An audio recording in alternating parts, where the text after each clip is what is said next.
कोमल की मम्मी के बार बार फोन आ रहे थे कि वो किस समय मायके आने के लिए निकल रही है। हाँ मम्मी, बस आधे घंटे में निकलूंगी।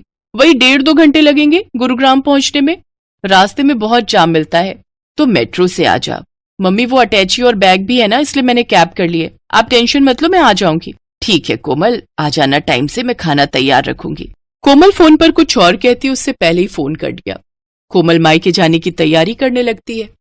रिंकू और दिशा की गर्मियों की छुट्टियां थी, इसी वजह से कोमल कुछ दिनों के लिए मायके रहने जा रही थी। मुझे ऑफिस के काम से न जाना होता तो मैं तुम्हें गाड़ी से छोड़ देता, पर बहुत अर्जेंट मीटिंग है आज ऑफिस की। वैसे मैं बीच में मिलने आ जाऊंगा और बाकी तुम मम्मी के घर रहकर आ जाओ, फिर हम बच्चों के साथ घूमने चलेंगे।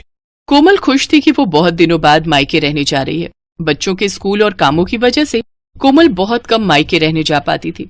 अब बच्चों की छुट्टियां थी, इसलिए कोमल कुछ दिनों के लिए मायके रहने जाती है। पर जब वो मायके पहुंची तो उसकी भाभी सुनैना घर पर नहीं थी। नानी माँ, मुझे मैंगो शेक पीना है। नानी माँ, मुझे मैंगो खाना है। हाँ हाँ बच्चों, रुको, मैं अभी तुम दोनों के लिए मैंगो भी लाती हूँ और मैंगो शेक भी। मम्मी, भाभी अपनी मम्मी के घर से कब तक आएंगी? बस आने ही वाली होगी, मैंने उसे बता दिया था कि तुम आने वाली हो। अभी कोमल पूरी बात भी नहीं कर पाई थी कि सुनैना अपने 2 बच्चों चारू और दीपू के साथ आ जाती है। अरे माँ जी, फ्रिज के सारे आम काटकर अपनी बेटी को ही खिला दिए या फिर 1-2 छोड़े भी हैं? कैसी हो कोमल? नमस्ते भाभी, मैं ठीक हूँ। वो बच्चे मैंगो की जिद।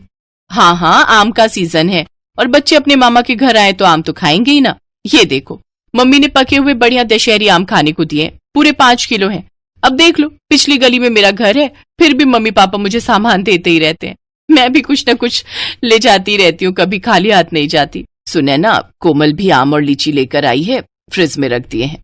अच्छा किया, वैसे भी अब कुछ दिन यहाँ रुकोगे तो बच्चे तो कुछ ना कुछ खाने को मांगते ही रहते हैं। अच्छा, मैं ये आम फ्रिज में लगा कर आती हूँ। सुनैना रसोई में चली जाती है, पर कोमल उस समय गुस्से में थी।